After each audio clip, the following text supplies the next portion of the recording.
after nearly 2 years, Israelis and Palestinians will resume direct talks in pursuit of a goal that we all share.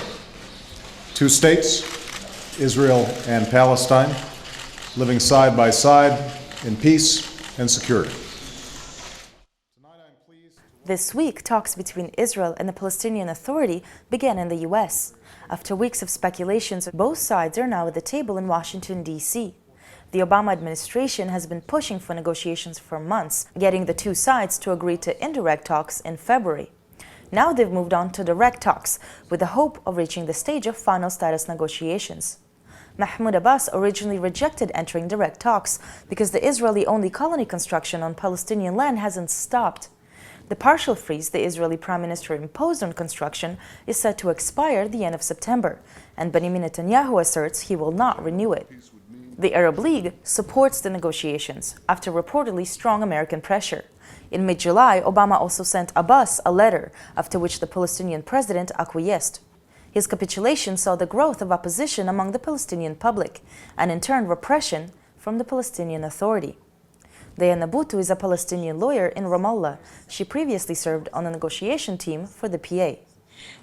The Arab League completely sold him out, but rather than sticking to his position, he ends up accepting a watered-down position by the quartet. If he couldn't even get the quartet to come out very strongly and very fervently and demand that there be a settlement freeze and condemn the settlement construction, condemn the home demolitions, condemn the land confiscation, then the question then becomes, well, what utility are these negotiations going to be? Are these people really going to be there for the Palestinians when Israel on September 27th or 28th or 29th or 30th announces that that there's going to be more settlement construction? So that was the process, one of a president who has always been weak, further weakening himself, allowing himself to be weakened, and then grasping for straws.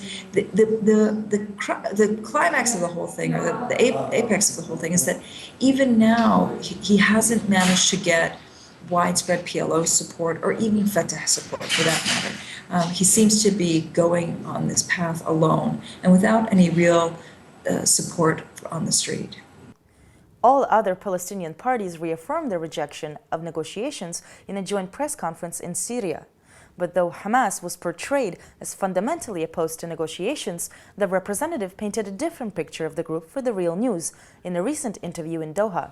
Hamas has said if the majority of the Palestinian people support a two-state solution, which would essentially recognize Israel if there's a two-state solution, that Hamas would support that. Is that a correct understanding? We were clear if our people accepted anything through a free referendum among all the Palestinians inside and outside Palestine, we will respect that and we will live with that, even if it was against our beliefs, our political beliefs.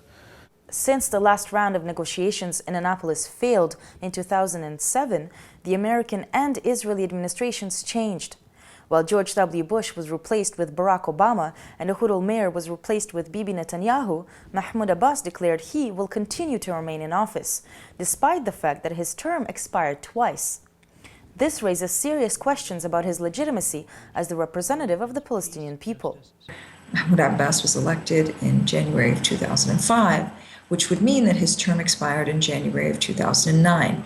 But a year before his term actually expired, the PLC passed a piece of legislation indicating that there should be presidential and parliamentary elections at the same time. Mahmoud Abbas interpreted that passage of the piece of legislation to mean that his term expires when the PLC's term expires, which was in January of 2010. And the problem is that nobody's pushing for elections. Abbas is not the only leader being isolated going into these talks. My indictment of the Palestinian leadership is not confined to that of Fatah and Mahmoud Abbas. Hamas has been just as much a failure of leadership as Fatah has been over the course of the past 4 years. People who voted for Hamas were expecting something. They weren't expecting what they got.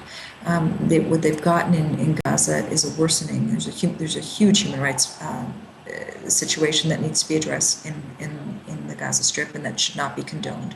They too have failed to come up with any strategy to actually liberate Palestine. They too have failed to move down the path of reconciliation with Fatah and with the other factions. And so my indictment against the Palestinian leadership is one that is across the board. We've seen a complete failure of leadership, whether that is coming from Fatah, whether it's coming from Hamas, whether it's coming from leftist factions. Nobody has put forward a strategy, a vision, and nobody is immune to these indictments of a failed leadership. As Reuven Patzur writes in Haaretz, the Israeli government has no policies, and its ministers have no idea what the prime minister will tell his Palestinian dialogue partners in Washington. The phrase "the policy of the Israeli government" is a fiction. The only policy is that of the prime minister.